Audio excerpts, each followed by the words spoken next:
Jam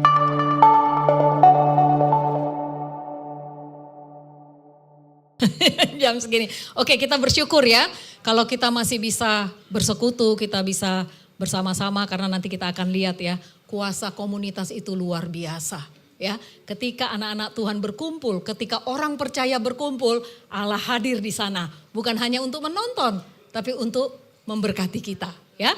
Nah, kita kita bersyukur ya, gereja kita kemarin itu kita udah merayakan Paskah ya. Setelah Paskah kita nanti akan masuk dalam kenaikan Tuhan Yesus. Tapi kita dari minggu lalu belajar ya, melihat apa sih yang Tuhan Yesus lakukan sebelum dia naik ke surga. Yaitu dia menampakkan diri ya. Mulai minggu lalu kita belajar lewat Pak David Basuki ya, bagaimana dia menampakkan diri kepada dua muridnya di Emmaus ya. Nah, nanti kita akan belajar lagi apa yang Tuhan lakukan. Dia menampakkan diri kepada murid-muridnya. Ya, bahkan kalau di 1 Korintus 15 kepada 500 orang dia menampakkan diri ya. Oke, sebelumnya mari kita mau berdoa. Bapa di surga, Tuhan, kami sangat bersyukur, kami sangat bergairah Tuhan untuk mendengarkan suara-Mu bagi kami. Karena kami tahu kami ditebus untuk satu tujuan, karena Kau Tuhan ingin memakai setiap kami, apapun keadaan kami, apapun kondisi kami, apapun Tuhan pekerjaan kami. Kami tahu Tuhan, Engkau Allah yang akan menceritakan, akan memberitahu kepada kami bagaimana Kau mentransform murid-murid-Mu yang adalah cikal bakal gereja. Kau pun akan mentransformasi hidup kami, gereja-Mu di tempat ini, anak-anak-Mu Tuhan, untuk kami mengerjakan apa yang menjadi panggilan-Mu. Karena kami tahu di dalam panggilan-Mu ada masa depan, di dalam panggilan-Mu lah ada sukacita yang sejati, di dalam panggilan-Mu lah Tuhan ada namanya damai sejahtera dalam hidup kami Tuhan. Berbicaralah Allah Roh Kudus, Kau roh pengetahuan, Kau roh yang menerjemahkan kepada hati kami masing-masing Tuhan.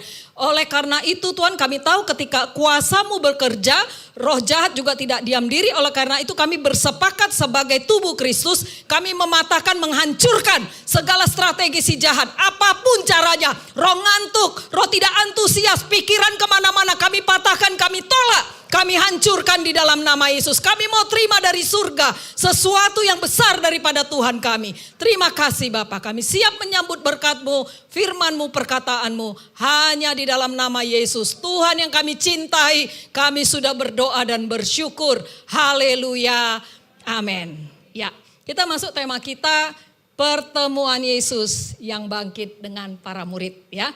Kita akan, ini ayatnya agak panjang ya. Ayat 19 sampai 29, tapi ini ada dua tahap ya.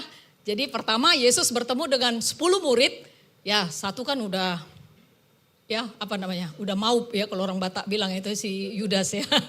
Ya, jadi cuma 10 murid pertama kali pertemuannya tanpa Yudas dan ya udah jelas tanpa Thomas ya. Pertemuan kedua Tuhan Yesus datang lagi, tapi itu ada Thomas ya. Yuk kita mau baca sama-sama Yohanes 20 ayat 19 sampai 29 ya. Saya baca ayat yang pertama, nanti Bapak Ibu selanjutnya kita bergantian ya. 1, 2, 3. Ketika hari sudah malam pada hari pertama minggu itu, berkumpullah murid-murid Yesus di suatu tempat dengan pintu-pintu yang terkunci karena mereka takut kepada orang-orang Yahudi. Pada waktu itu datanglah Yesus dan berdiri di tengah-tengah mereka dan berkata, damai sejahtera bagi kamu.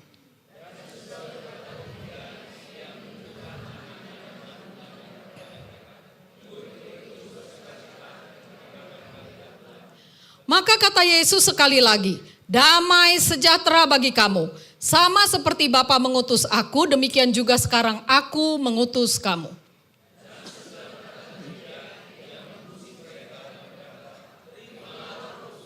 Jikalau kamu mengampuni dosa orang, dosanya diampuni. Dan jikalau kamu menyatakan dosa orang, tetap ada, dosanya tetap ada. Kita masuk ke bagian yang kedua ya, silakan.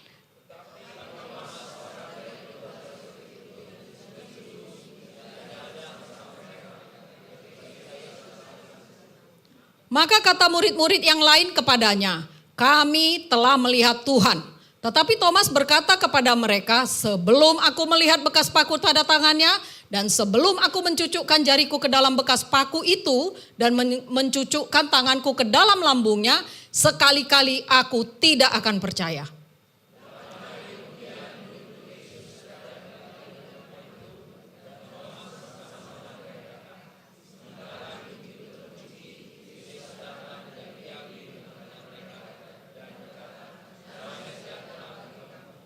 Kemudian ia berkata kepada Thomas, taruhlah jarimu di sini dan lihatlah tanganku. Ulurkanlah tanganmu dan cucukkan ke dalam lambungku dan jangan engkau tidak percaya lagi, melainkan percayalah.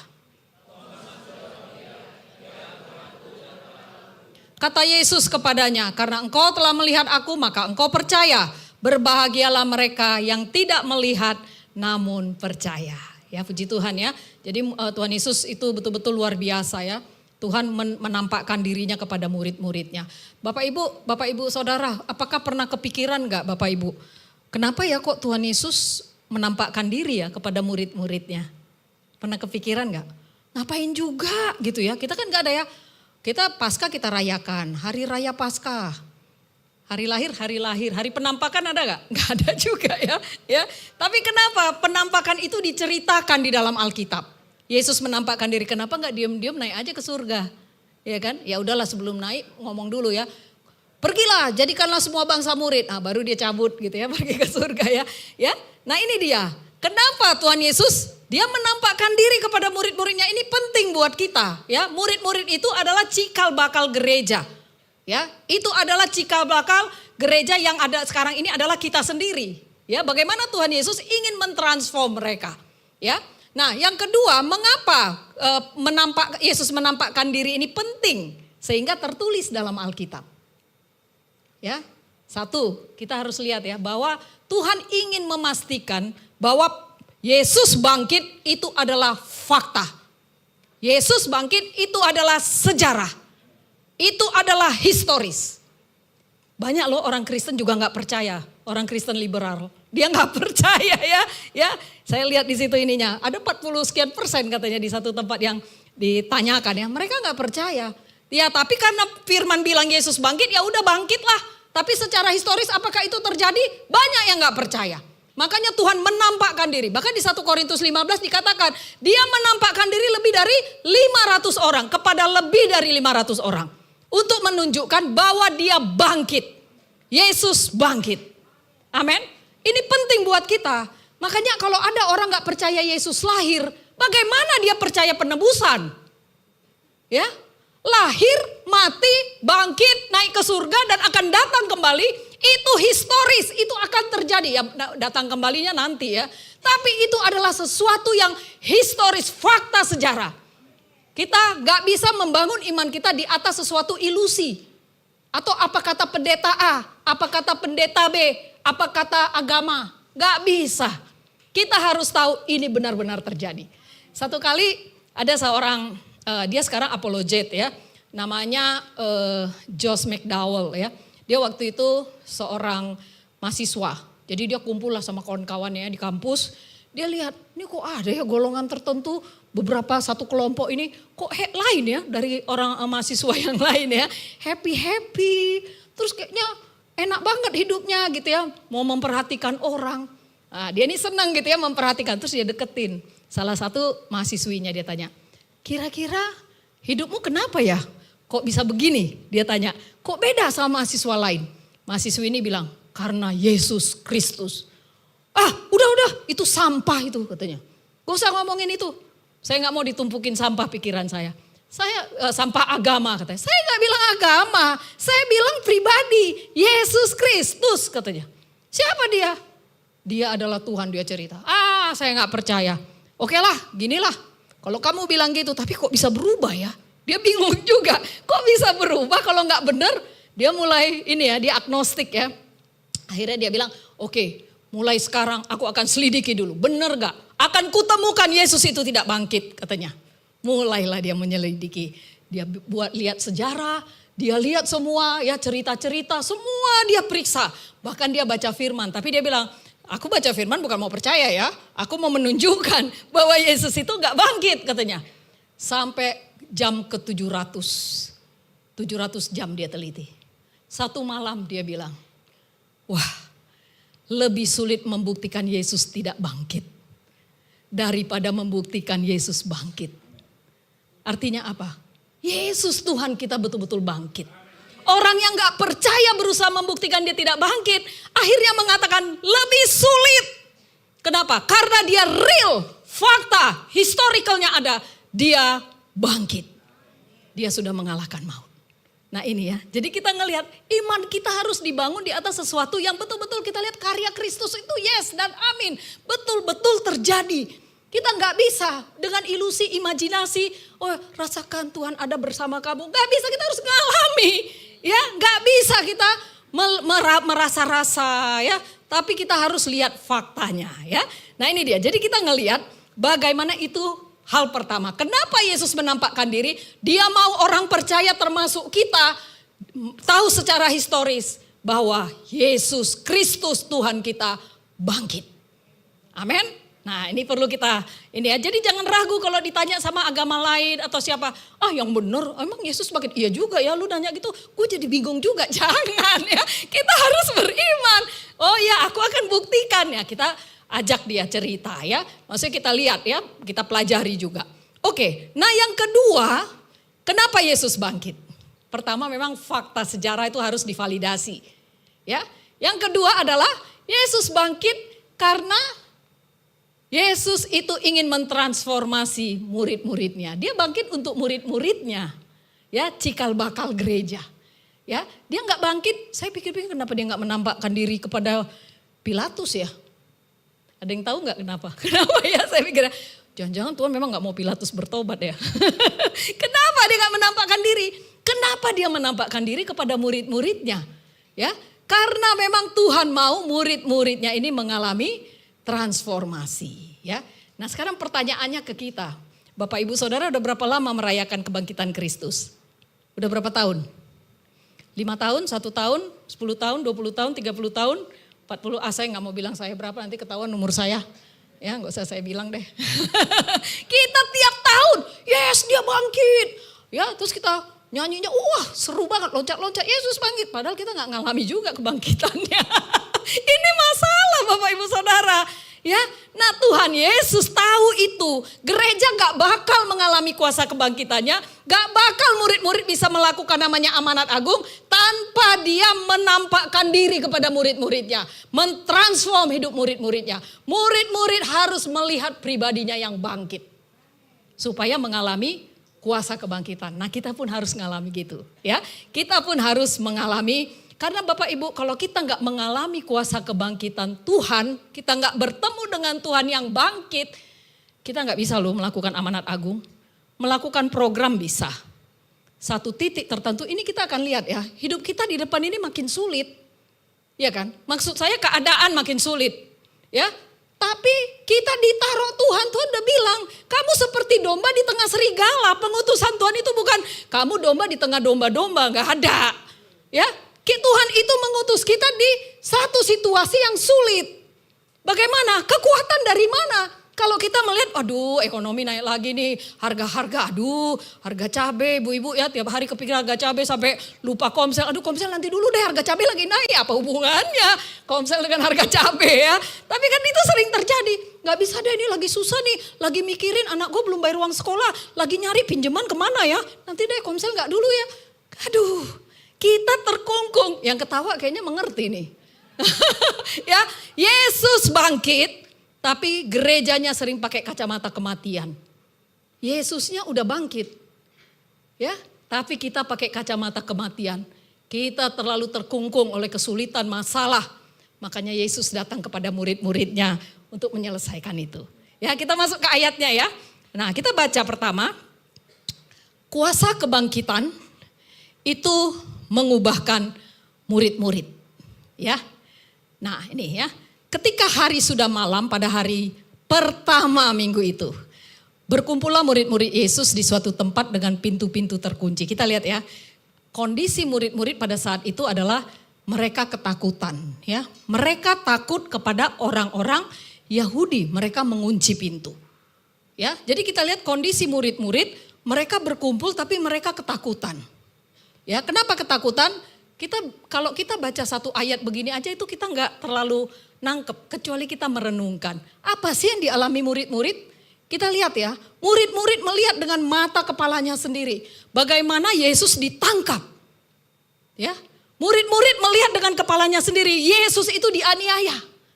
Yesus itu diolok-olok. Yesus itu diejek. Ya, Yesus itu dicambuk. Dan dia melihat Yesus itu naik ke kayu salib. Mereka tahu itu. Dan mereka sudah keburu menyerahkan hidupnya kepada Yesus. 3 tahun ikut Yesus, tinggalkan semua keluarga, tinggalkan pekerjaan. Ya, jadi dia sudah punya pengharapan. Aduh kalau bisa Yesus, nanti Yesus ini, dia seperti Musa nih, membawa bangsa Israel keluar. Gue jadi jenderalnya nih, mungkin udah ada pengharapan seperti itu ya. Atau mungkin dia lihat, nanti akan pemulihan kerajaan seperti kerajaan Daud dulu. Ya, dia melihatnya seperti itu murid-murid. Tiba-tiba terjadilah peristiwa salib. Yesus mati. Bayangkan, murid-murid pupus. Ada lagunya ya, pupus sudah harapanku. Ya, lagunya. Ini ketahuan umurnya ya, lagu-lagu zaman dulu ya. Ya, kita ngelihat di situ bagaimana mereka ketakutan. Belum lagi mereka takut bagaimana dia sudah dikenali sebagai murid. Apa yang terjadi kepada gurunya pasti terjadi kepada muridnya. Mereka takut, mereka tidak berpengharapan, mereka putus asa. Kalau saya bilang ini krisis iman yang luar biasa. Ya. Tapi Bapak Ibu lihat apa yang mereka lakukan. Mereka berkumpul. Ini pentingnya. Mereka tetap berkumpul. Saya percaya waktu mereka berkumpul, mereka berdoa, mereka saling menguatkan, mereka saling bertukar informasi. Ya, mereka berkumpul.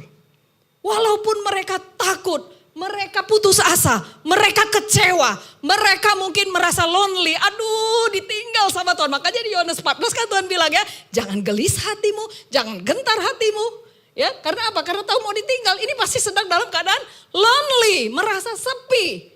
Ya, merasa nggak tahu nanti kemana. Tapi mereka berkumpul. Nah, ini berita juga buat kita.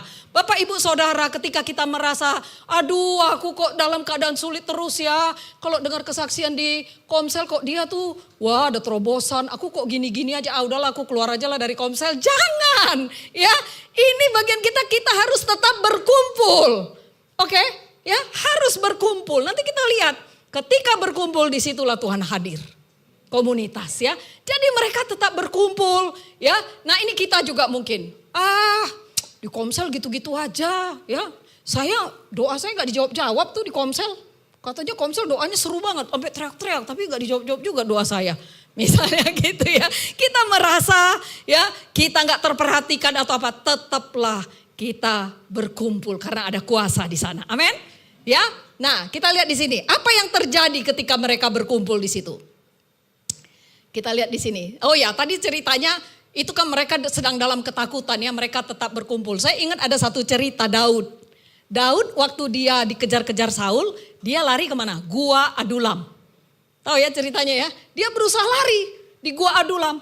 Tiba-tiba datang 400 orang kepada dia. Siapa itu? Yang menguatkan dia, yang memberi dia semangat, iya enggak? Enggak.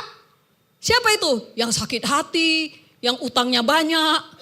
Ya, yang lagi susah, yang punya pergumulan, datang 400 kepada Daud.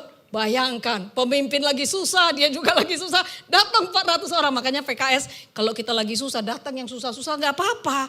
Ya, kami sama Pak Beget bilang, ya udah welcome. Kita bilang sama teman-teman, kalau datang penjahat gimana ke Komsel kita? Welcome. Kalau datang penjahit, lebih welcome. Ya, kalau datang, mohon maaf, keluar dari penjara, welcome. Karena Komsel bukan museum orang-orang baik, orang-orang benar. Komsel perkumpulan orang-orang rusak yang ingin dibenarkan Tuhan. Termasuk kita. Saya dulu rusak, Pak Benget rusak. Ya sini juga Pak Gian, Bu Ivone rusak deh ini dulu. Ya, saya ketemu dia udah setengah bener sih. Jadi kita orang rusak yang dikumpulkan Tuhan karena Tuhan sangat percaya kepada kita. Ini udah kupilih. Aku tidak berhenti sampai di sini kata Tuhan. Aku akan selesaikan. Aku akan terus. Ya, ini kalau Pak Hindra khotbah di Paskah ya. Ada anugerah menyelamatkan kita. Tapi ada juga anugerah yang mendidik kita terus. Ada anugerah yang menguatkan kita sampai garis akhir. Ya, ada anugerahnya. Ya, ada kasih karunia Tuhan untuk itu. Ya, nah ini, jadi jangan pernah meninggalkan komunitas hanya karena penuh pergumulan. Nah, apa yang terjadi ketika mereka berkumpul? Pada waktu itu, apa dikatakan? Datanglah Yesus, ya. Nah, mungkin yang sebelumnya ya dibaca. Pada waktu itu datanglah Yesus dan berkata kepada mereka. Di tengah-tengah mereka, pintu dikunci, Yesus datang. Tiba-tiba.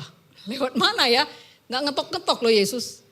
Ya, pintu dikunci, Yesus datang. Inilah tubuh kebangkitan, terobos tembok. Ya, artinya apa? Kuasa kebangkitan itu bisa menerobos. Ya, semua yang tertutup, semua yang kelihatannya deadlock, ya, kuasa kebangkitan akan menerobos. Makanya kita menerima kuasa kebangkitan itu, ya, untuk kita bisa bergerak dengan kuasa Tuhan. Nah, kita lihat di sini ya. Datanglah Yesus berdiri di tengah-tengah mereka dan berkata, damai sejahtera bagi kamu. Dan sesudah itu ya, sesudah berkata demikian, dia menunjukkan tangannya dan lambungnya, bekas lukanya ya, kepada mereka. Nah, ini di sini kita lihat ya, waktu Yesus datang, ya, dia memberikan kata damai sejahtera bagi kamu. Kita tahu murid-murid di situ ada Petrus yang punya rasa bersalah. Dia katakan, Tuhan, aku pernah bilang loh Tuhan, sekalipun mereka ini tergoncang imannya, aku tidak akan tergoncang.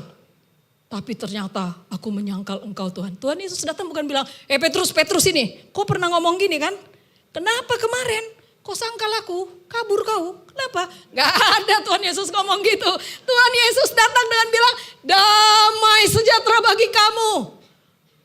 Bagaimana kita? Kita sering sekali ya melakukan, tapi Tuhan bilang, damai sejahtera bagi kamu. Tuhan tidak menghakimi kita. Tuhan tidak menghukum kita. Tuhan tidak mengadili kita. Tapi dia berikan damai sejahtera bagi kamu. Bagi Petrus yang menyangkal, juga bagi murid-murid, lihat murid-murid di Taman Getsemani, ya mereka begitu luar biasa ya. Begitu Tuhan ditangkap kabur semua. Ya, cuman siapa tuh? Petrus ngintip-ngintip aja di pengadilan. Ya kan? Begitu, kau orang Galilea, kelihatan kok dari dialekmu. Enggak, aku enggak kenal katanya ya. Tapi Tuhan Yesus datang, apa katanya? Damai sejahtera bagi kamu. Saya merenungkan ini luar biasa karena saya juga model orang yang agak-agak juga ya. Maksudnya, kenapa gini? Kalian harus gini gitu ya. Tuhan memulihkan saya. Gak ada kuasa penghakiman dalam hidup kita. Gereja Tuhan.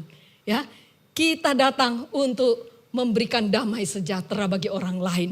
Karena inilah Yesus datang. Ya, dia katakan damai sejahtera bagi kamu. Tuhan tidak mempermasalahkan pembangkangan mereka. Tuhan tidak mempermasalahkan ketakutan mereka meninggalkan Tuhan. Tuhan tidak mempersalahkan. Tuhan mengatakan damai sejahtera. Apa artinya? Damai sejahtera bagi kamu artinya reconcile with me, kata Tuhan. Rekonsiliasi kuberikan kepadamu. Tuhan bilang, aku berdamai dengan engkau. Bapak ibu saudara, kalau sekarang mungkin bapak ibu saudara belum berdamai dengan Tuhan. Belum menerima Yesus dalam hatimu, dalam hidupmu. Sebagai Tuhan Juru Selamat pribadimu. Terimalah perkataan ini, damai sejahtera bagi kamu. Berdamailah dengan Tuhan. Terimalah Yesus di hatimu. Berdamai dengan dia. Bagi kita yang mungkin gagal. Hari-hari ini kita gagal. Kita mungkin melihat, jangan-jangan di hati kita. Udahlah aku malas komsel lah, enggak lah. Udahlah selesailah. Aku enggak lagi lah ke gereja. Enggak ada jawaban. Berdoa enggak lagi lah. Sudah makin sulit hidupku. Temukan Tuhan yang memberikan damai sejahtera. Dia enggak pernah menghakimi kita. Dia enggak pernah marah kepada kita dengan pelanggaran-pelanggaran kita sepanjang kita datang kepada dia. Jika kamu mengaku dosamu, ia adalah setia dan adil. Dia akan ampuni segala dosa dan pelanggaran. 1 Yohanes 1 ayat 9 ya. Jadi artinya Tuhan itu memberikan damai sejahtera. Dan Tuhan katakan, lihat. Itu dikasih tunjuk ya. Apa yang dikasih tunjuk? Bekas lukanya. Itu tanda apa Bapak Ibu Saudara? Tuhan menunjukkan semuanya sudah kutanggung. Semuanya sudah kuselesaikan. Pembangkanganmu Petrus, penyangkalanmu sudah kuselesaikan. Ya. Semua hal-hal pemberontakanmu sudah kuselesaikan. Tuhan menunjukkan semua apa yang kita lakukan sudah dia tanggung di kayu salib. Dia sudah katakan sudah selesai. dia tunjukkan. Artinya apa? Kasihnya begitu besar kepada kita. Kasihnya yang bisa memulihkan kita. Kasihnya yang ingin dia tunjukkan. Nak, sekalipun sulit, sekalipun susah, sekalipun kau memberontak, nak, aku mengasihimu. Saya terharu loh baca ayat ini. Saya waktu merenungkan ini, oh aku punya Tuhan yang hidup. Tuhan yang terus-terus menyayangi aku. Tuhan yang terus-terus menyatakan dia tidak menghakimi aku. Dia tidak memandang dengan mata sebelah kepada kita. Tapi Tuhan menghargai setiap kita. Ya, Bapak Ibu Saudara ya. Nah, apa yang terjadi setelah itu? Kita lihat di sini. Kita baca di situ. Murid-murid setelah melihat itu bersukacita karena melihat Tuhan. Nah, ini penting buat kita. Ya. Apa yang mentransformasi murid-murid ketika mereka melihat pengampunan Tuhan, ketika dia menerima penerimaan Tuhan, ketika dia melihat Tuhan mengasihi dia, akhirnya mereka mengalami sukacita. Ya, kita perlu menerima, mengalami perjumpaan dengan Tuhan yang bangkit. Ya, sehingga kita tidak terus-menerus dengan kacamata kematian. Melihat segala sesuatu pergumulan kita seperti tidak ada pengharapan, ya. Yesus yang mati dia sudah bangkit. Pengharapan, janji-janji yang dia berikan pasti akan digenapi. Klaim Kristus yang terbesar apa? Aku akan bangkit pada hari yang ketiga. Bait suci ini bisa dirubuhkan dan aku akan bangun dalam 3 hari. Itu klaim terbesar Tuhan. Itu pun digenapinya. Apalagi janji-janjinya bagi kita. Tuhan mau menunjukkan semua sudah selesai, Bapak Ibu Saudara ya. Jadi kita jangan pakai kacamata kematian di dalam hidup kita. Nah, ini kita lihat di sini ya. Bagaimana saya lihat ya, ini penggenapan dari Yesaya 42 ya. Di situ dikatakan buluh yang patah terkulai tidak diputuskannya. Ya, sumbu yang pudar nyalanya enggak pernah dipadamkannya. Ya, Tuhan enggak pernah memadamkan semangat kita yang tinggal redup-redup. Ya. Tuhan gak pernah mematahkan semangat kita, memutuskan semangat kita yang tinggal sedikit sekali. Kita pun jangan saling mematahkan semangat ya, di antara kita tubuh Kristus. Ya, walaupun tinggal sedikit pudar nyalanya, kita bakar lagi semangat. Ya, kenapa? Karena Kristus telah bangkit. Nah, ini kita lihat gambarnya ya. Kami telah melihat Tuhan yang bangkit. Coba kita lihat ya. Saya tanya, mereka ini sebelumnya sudah melihat Tuhan gak? Maria yang sudah melihat Tuhan ya.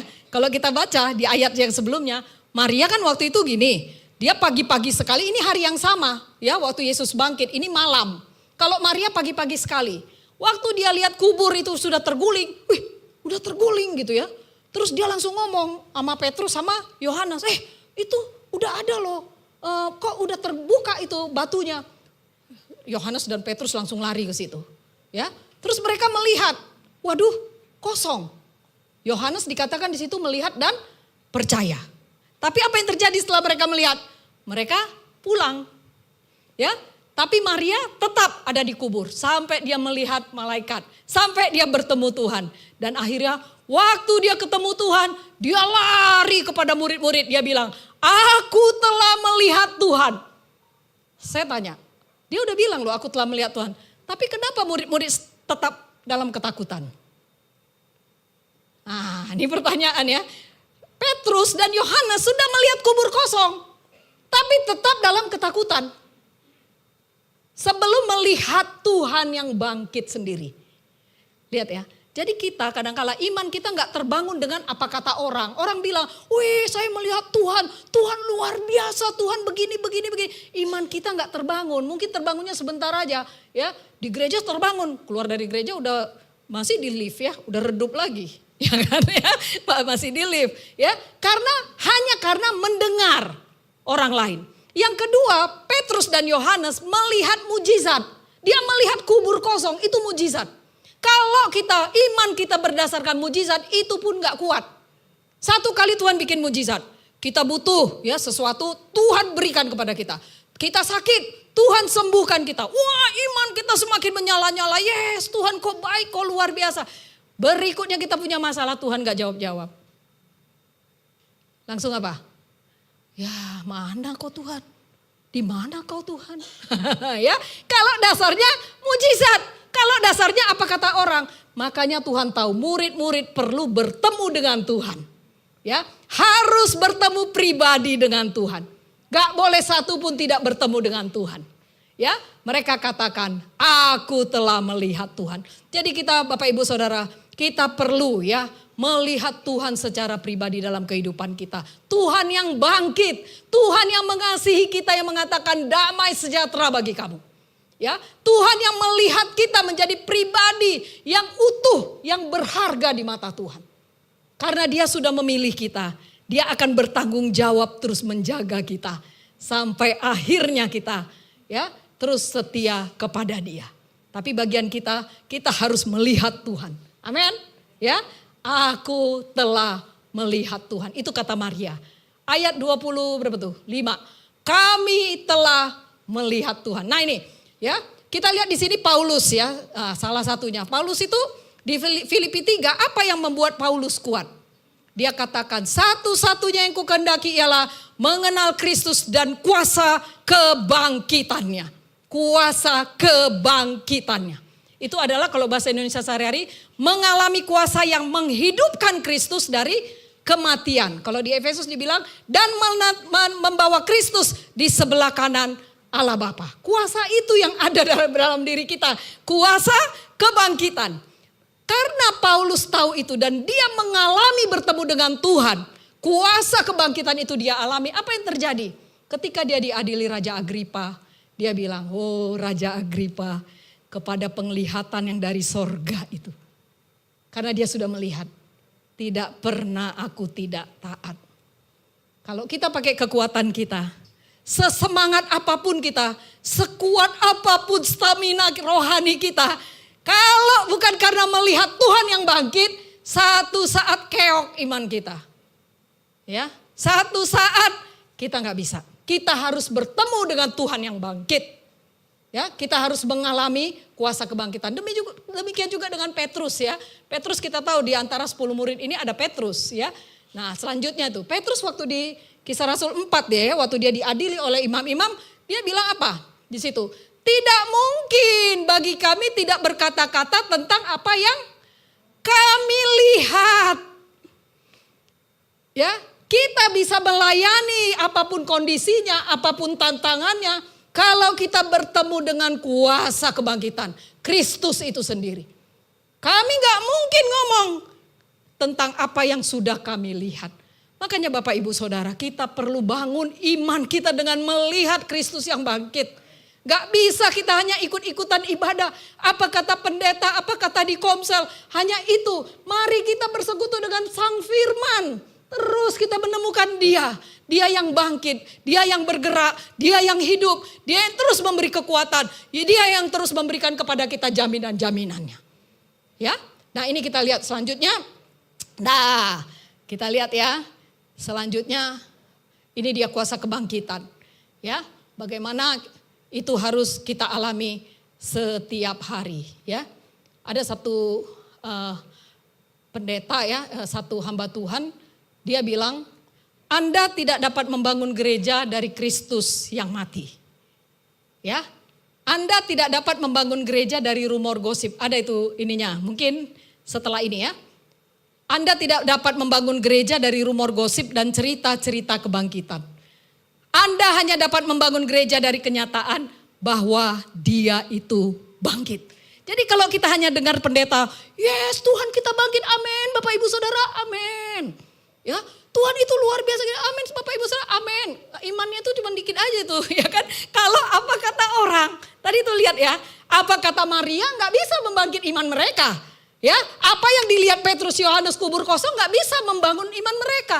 Tapi melihat Kristus secara langsung, ya kuasa kebangkitan itu. Nah ini dia, gereja bisa dibangun kalau kita melihat Yesus yang bangkit. Amin. Ya, kalau kita mau membangun, mengerjakan amanat agung, kita bertanggung jawab menemukan Yesus yang bangkit. Karena dia juga mewahyukan dirinya, dia juga menyatakan dirinya. Makanya kita harus meresponi untuk kita bertemu dengan dia. Ya, nah selanjutnya kita lihat di sini. Ya, kuasa kebangkitan Kristus itu tadi untuk mentransform murid-murid ya. Yang kedua untuk mengutus murid-murid. Nah ini kita lihat ya. Ayat 21 dikatakan, maka kata Yesus sekali lagi, apa katanya? Damai sejahtera bagi kamu. Jadi udah 2 kali Tuhan bicara. Waktu dia menampakkan diri sebelum dia nunjukkan bekas lukanya, dia katakan damai sejahtera bagi kamu. Ya, ini bukan sekedar shalom, bukan itu, ya beda nih ya. Yesus gak pernah mengatakan sesuatu yang tidak ada maksudnya, tidak ada artinya. Tapi dia katakan lagi sebelum dia bilang, sama seperti Bapa mengutus aku, demikian juga sekarang aku mengutus kamu. Kita lihat di sini, kuasa kebangkitan itu mengutus kita. Jadi bukan kenapa Kristus bangkit. Aku senang kali loh Yesus bangkit. Kenapa? Kalau aku mati udah jelas aku masuk surga. Nanti saat dia datang aku akan bangkit gitu ya. Memang itu janji Tuhan. Tapi tidak sampai di situ. Karena Tuhan katakan sama seperti Bapa mengutus aku. Demikian juga sekarang aku mengutus kamu. Jadi ada pengutusan Tuhan. Kita melihat Yesus yang bangkit untuk kita diutus. Katakan kanan kiri, kita harus diutus. Yesus bangkit untuk kita, mengutus kita. Ya. Nah ini sama seperti Bapa mengutus aku, demikian juga sekarang aku mengutus kamu. Saya lihat di sini Tuhan berkata sekali lagi, damai sejahtera bagi kamu. Baru dia katakan itu. Artinya Tuhan tahu kita ini seringkali ya, udah kita bangkit, kita lemah lagi. Tapi Tuhan memberikan lagi damai sejahtera, reconcile with God. Kalau kita rekonsiliasi dengan Tuhan, kita akan rekonsiliasi dengan diri kita sendiri. Ya, dan kita akan jelas rekonsiliasi dengan orang lain. Jadi Bapak Ibu Saudara, kalau nggak bisa mengampuni orang, kita cek hubungan kita dengan dia. Pertama, ya, nggak bisa. Ini sakit sekali, sakitnya hati ini. Kita bilang, nggak bisa, sakitnya tuh di sini. Nggak bisa kuampuni. Sebenarnya bukan masalahnya dia terlalu jahat. Bukan masalahnya yang dilakukan itu terlalu luar biasa. Masalahnya kalau kita mau jujur, hubungan kita dengan Tuhan. Coba lihat murid-murid. Kurang jahat apa? Meninggalkan Tuhannya. Kurang jahat apa? Menyangkal Tuhannya. Tapi Tuhan katakan, damai sejahtera bagi kamu. Kalau kita mengalami itu, kasih Tuhan yang besar, tidak sulit buat kita mengalirkan kasih Tuhan itu bagi orang lain. Mengampuni orang lain tidak terlalu sulit. Karena kita menerima kasih Tuhan yang besar. Ya, jadi di sini kita melihat bagaimana Tuhan mengutus murid-muridnya, ya, dan dia mengatakan damai sejahtera bagi kamu. Bapak Ibu Saudara, kalau kita nggak melihat kuasa kebangkitan, kita nggak bisa mengerjakan panggilannya. Ini ada sedikit ya gambar ya. Ini yang kita kerjakan juga di Komsel ya. Beberapa orang ya. Tuhan buka pintu di panti, bukan panti, dinas sosial Bekasi Timur ya. Jadi kita juga nggak cari-cari, tiba-tiba terbuka lah pintu di sana, ada seseorang yang menunjukkan bahwa mereka ini butuh. Bapak Ibu tahu nggak, makan mereka itu sekali makan budgetnya 7.000. Sehari mereka makan itu 20.000, snack 1.000. Ini lah Bu snacknya, dikasihlah kue yang dibeli itu yang satu yang ada bungkusnya itu ya, kayak kue coklat atau apa. Cuman itu. Jadi makanannya apa? Tahunya putih, telurnya putih, ya semuanya serba sekedar ada. 20.000. Dan mereka ini, saya nggak bilang semua ya, beberapa itu dibuang keluarga.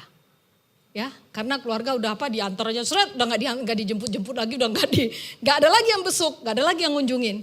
Ya, bahkan ada satu waktu kami pas ke sana, dia stroke ya, nggak bisa apa-apa. Jadi petugas dinas sosial itu hanya mengurus pagi, diganti pampersnya, nanti datang lagi menjelang malam, ganti pampersnya. Jadi yang ngasih makan teman-temannya, ayo makan, Oma makan, gitu ya, kasih makan. Ya, dan mereka ada ya karena keterbatasan mereka, kucing mau naik tempat tidurnya, kucing mau makan bareng dia, itu udah nggak bisa lagi karena mereka sangat terbatas. Nah, kami bersyukur mereka ini karena tua-tua, sakit-sakit tulangnya, sakit-sakit, dan bersyukur di Komsel kita, di gereja kita ini ada orang guru singa ya, ini yang punya ya, Grace ya.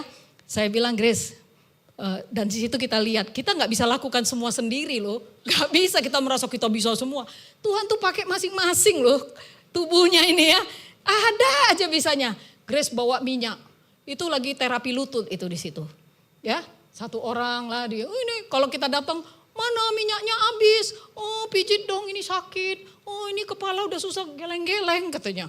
Oh dipijitin, dikasih minyak. Hanya itu kita mau Tuhan, ini pintu Tuhan. Kasih Tuhan. Kita sudah ngalami damai sejahtera Tuhan. Ya, kita ada masalah, kita ada pergumulan. Tapi kita masih tetap semangat. Kenapa kita nggak salurkan, alirkan apa yang kita alami kepada orang-orang yang membutuhkan. Ya, ada satu ibu, nah ada foto berikutnya juga ya. Ada yang masih muslim, nah ini bersyukur, terima kasih Tuhan, puji Tuhan. Ada 2 orang yang menyerahkan diri kepada Tuhan ya, kepada Yesus ya. Salah satu seorang nenek, bukan karena kita, ya karena Tuhan kasih kesempatan aja ya, kita cuman membagikan. Nah itu ada satu ibu, dia bilang, saya di sini udah nggak punya siapa-siapa katanya. Saya di sini waktu itu cuman anak saya supir Gojek yang bawa saya kesini. Mama aku udah nggak bisa ngurusin, udah nggak ada keluarga. Mama aku bawa ke sana ya, dibawa ke sana. Nggak taunya yang supir ojek anaknya ini pun meninggal. Jadi dia bilang, saya nggak punya siapa-siapa, saya nggak bisa tidur tiap malam. Saya berpikir, kita coba ceritakan tentang Sang Damai Sejahtera. Ya Bu, kita nggak bisa bikin apa-apa. Tapi ada satu pribadi. Dia mau Bu menjadi sumber sukacita ibu. Akhirnya kita ceritakan, akhirnya dia menerima Yesus. Dan ini dikerjakan oleh teman-teman juga ya. Jadi bukan saya, ini foto-fotonya kebenaran pas diambil-ambil yang begini ya. Jadi ya udah itu aja fotonya ya. Ada lagi satu orang, ya pokoknya kita udah beberapa kali tiap minggu kita coba ke sana. Kita kasih apa yang kita bisa kasih. Ya ada yang bawa jeruk, bawa roti ya. Bahkan saya bersyukur ada di situ yang orang Batak juga. Sukanya cuma makanan Batak. Jadi kan kita nggak bisa masak. Wah ada Bu Gultom yang jago masak Batak. Makanan Batak. Ku bikin dulu arsik tuh dia katanya. Sama teri. Wih enak kali katanya. Wah kita terharu lihatnya. Aduh aku makan kayak gini pun bisanya. Aku makan seminggu sekali. Ini waduh enak kali. Mari kita buka hati kita. Kita diutus oleh Tuhan. Ya damai sejahtera ku beri kepadamu. Seperti Bapa mengutus aku, demikian juga aku mengutus kamu. Ya, nah damai sejahtera ini kan bicara kasih Tuhan kepada kita. Ada satu orang misionaris, kita tahu ya Hudson Taylor ya, dia misionaris ke China ya. Dia bikin lembaga misi, jadi dia interview setiap misionaris. Dia tanya, kenapa kamu mau jadi misionaris? Terus ada yang satu bilang, ya karena orang-orang itu akan mati masuk neraka kalau nggak menerima Yesus. Ya benar, tapi kamu nggak kuat mengerjakan misi ini kalau hanya itu alasannya. Oh ya, katanya. Terus dia tanya lagi yang lain. Apa alasan kamu mau mengerjakan misi ini, mau jadi misionaris? Karena ini amanat agung. Kita harus setia kepada Tuhan yang sudah menyelamatkan kita. Kalau begitu kamu nggak terlalu kuat alasannya untuk mengerjakan ini. Apa yang alasan yang kuat untuk mengerjakan misi? Kalau kita bertemu dengan kasih Tuhan. Kalau kita melihat Tuhan kau terlalu baik dalam hidupku. Tuhan aku ini pembangkang, aku ini pemberontak. Tapi kau menyelamatkan aku. Tapi kau Tuhan datang dalam hidupku. Kau percaya kepadaku. Kau mau memakai aku menjadi alatmu, teman sekerjamu. Siapa aku Tuhan? Ini yang menjadi kekuatan untuk kita mengerjakan. Kalau kita melihat kita bisa dan kita menjadi sesuatu di dalam rumah Tuhan, yes, kalau nggak ada saya, amanat agung nggak terkerjakan, nggak bakal kita kuat, ya kan? Ya, jadi kita melihat itu kepercayaan kepada orang-orang kita yang lemah, yang banyak memberontak. Kalau kita mau jujur, pasti kita banyak pemberontakan kepada Tuhan, sekalipun kita sudah dipilih. Amin. Ya, kita bilang, Tuhan aku komitmen besok bangun pagi jam 3 Tuhan, aku akan masuk dalam penyembahan. Besoknya kita bangun jam 6. Ya kan, sering kan terjadi gitu kan? Ya, tapi Tuhan bilang apa? Damai sejahtera bagi kamu. Tuhan gak pernah hakimi kita loh. Ini luar biasa sekali ya. Saya merenungkan ini, aduh aku punya Tuhan yang seperti ini. Bagaimana mungkin hati kita gak semakin bergelora, gak semakin jatuh cinta kepada Dia. Kalau semakin kita bertemu dengan pribadi itu, kita akan semakin bergelora. Oke, masalah masih ada, oke pergumulan masih banyak, pokok doa masih banyak. Tapi ini gak bisa menghalangi kita untuk bergerak bagi Dia. Karena kita tahu janjinya itu bagian Dia akan pasti genapi kita, ya. Nah ini jadi kita melihat di sini bagaimana kita harus mengerjakan Nah, ini amanat agung ya, kita lihat di sini ya. Tuhan Yesus katakan apa di situ? Kepadaku telah diberikan segala kuasa di sorga dan di bumi. Artinya apa? Kita itu sudah mengalami kuasa Tuhan. Sudah diberikan kepada Kristus sebagai kepala. Dan itu sudah diberikan kepada jemaatnya. Ya, kuasa itu. Baru Tuhan bilang, karena itu pergilah, jadikanlah semua bangsa muridku, baptis dan seterusnya. Jadi kita ngelihat, kenapa Yesus menampakkan diri kepada muridnya untuk mentransformasi muridnya. Bayangkan, kalau murid dalam keadaan takut, khawatir, ya, putus asa, tiba-tiba Yesus datang nih mau naik ke surga. Karena itu, jadikanlah semua bangsa murid. Bisa pikirin gak? Bisa kebayang gak? Ya, ini demikian dengan kita. Kalau kita terus-menerus masih pakai kacamata kematian, sulit buat kita bergerak menjalankan amanat agung. Amin.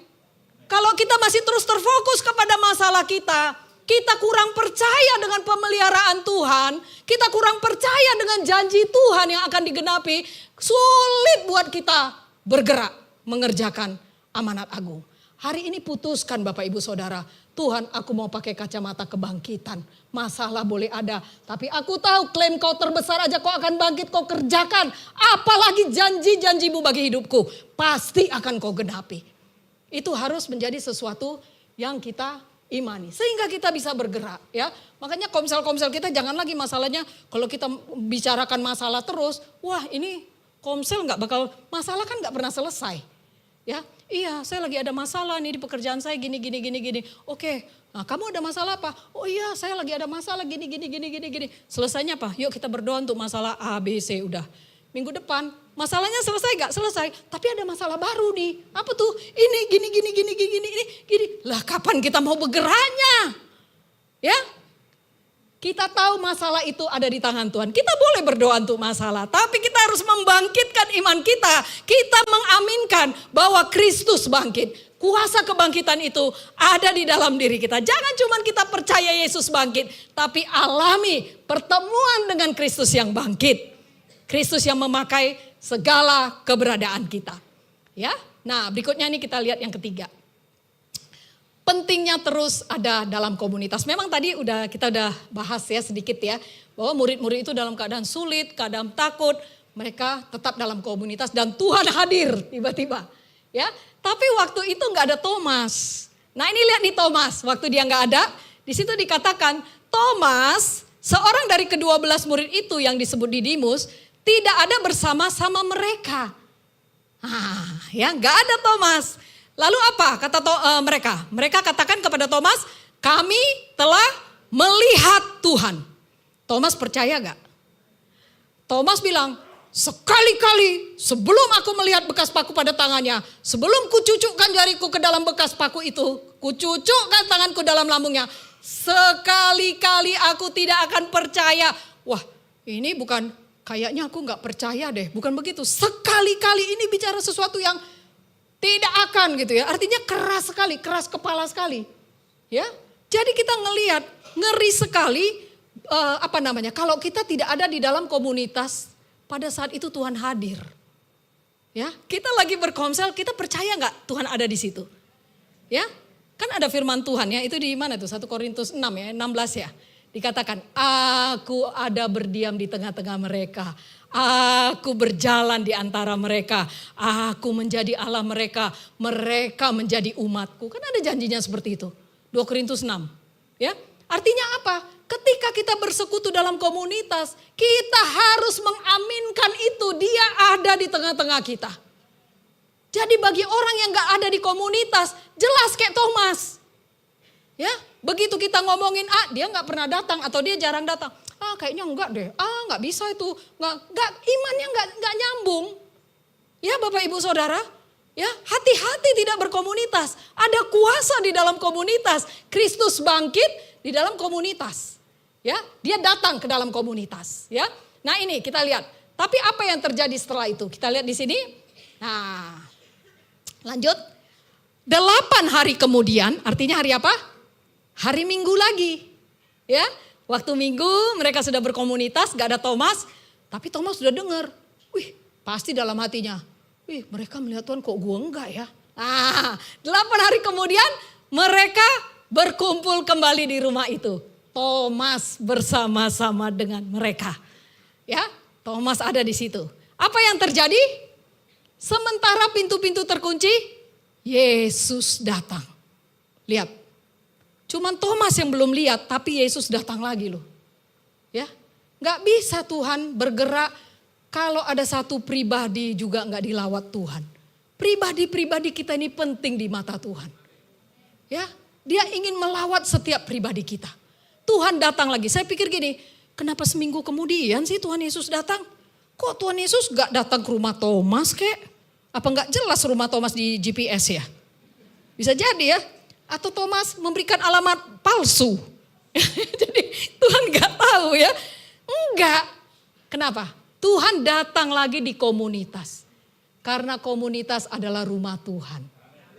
Dia memulihkan kita di komunitas Bapak Ibu Saudara. Ya, jangan pernah bilang, lo gak ada komunitas gak apa-apa, aku doa 24 jam sehari, aku bisa puasa. Kita hidup di zaman gereja. Ya, Tuhan hadir di dalam komunitasnya. Tuhan hadir di dalam gerejanya. Makanya sebisanya kita hadir di gereja, kita hadir di gereja. Kita percaya Kristus ada di tengah-tengah kita, dia bisa bikin segala macam. Ya, dan dia melawat setiap orang yang ada. Lihat tadi ya. Murid Yesus termasuk Thomas. Waktu Tuhan Yesus datang pertama, Thomas gak ada. Thomas ngalami lawatan gak? Tidak. Ya kan? Jadi yang di luar komunitas tidak mengalami. Minggu kedua Tuhan datang. Thomas ada di sana. Ya, lihat ini ya. Dia katakan, apalagi dia katakan, damai sejahtera bagi kamu. Aduh, 3 kali loh. Jadi Tuhan katakan, Thomas kau gak percaya, bahkan kau ragu kepadaku. Tuhan Yesus katakan damai sejahtera bagimu. Ya, artinya Tuhan itu gak memperhitungkan kegagalan kita. Ketika kita mau datang sama dia. Ya, bahkan ketidakpercayaan pun kita lihat di sini.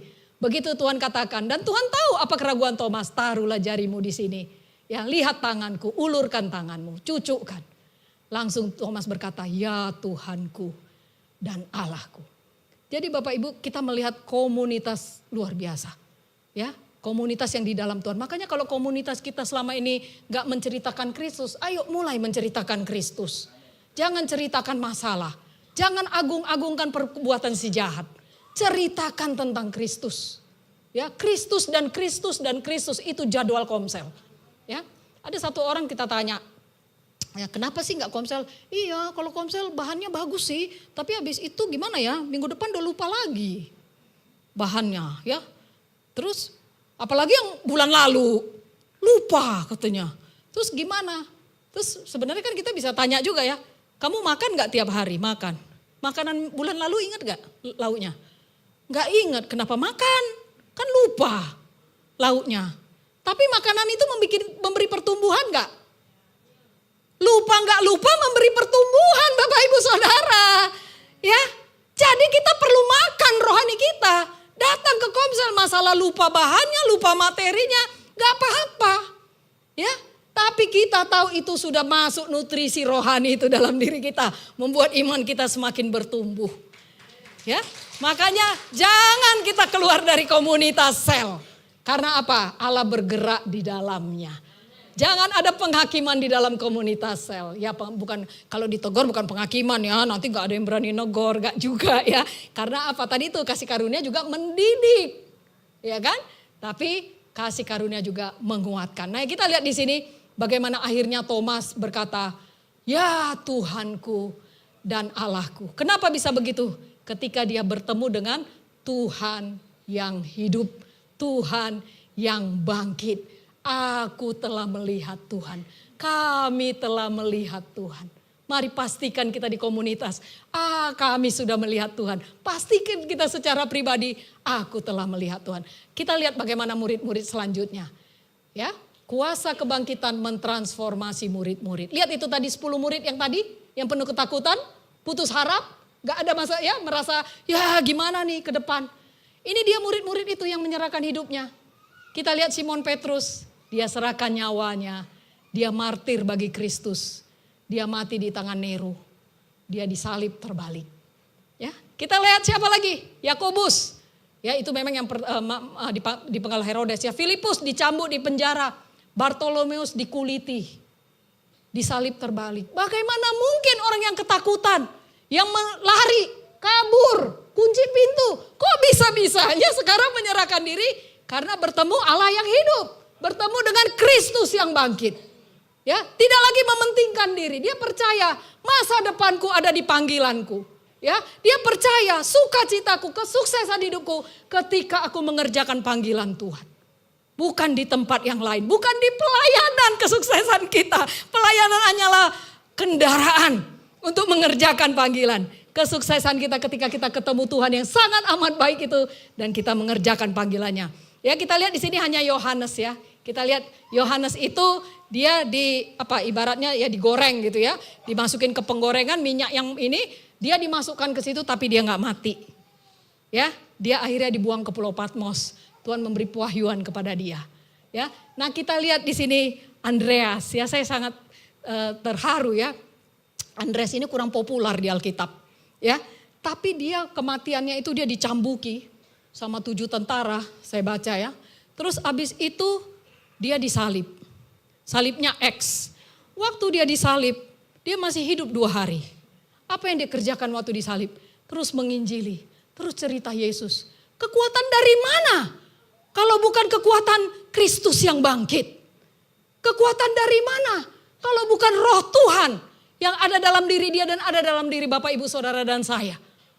Ya, akhirnya dia menginjili, 2 hari dia menginjili sampai akhirnya dia mati di kayu salib. Demikian juga dengan Thomas ya. Thomas itu dia martir di India. Ya, dia paling terakhir kalau saya baca, nggak tahu kalau salah ya. Dia terakhir kali dia pergi ya, karena yang lain sudah langsung menyebar. Akhirnya Thomas pergi ke India. Di sana dia bangun 7 gereja. Ya, mungkin gambar berikutnya. Nah, kita lihat di sini bagaimana Thomas dia membangun 7 jemaat di India, ya.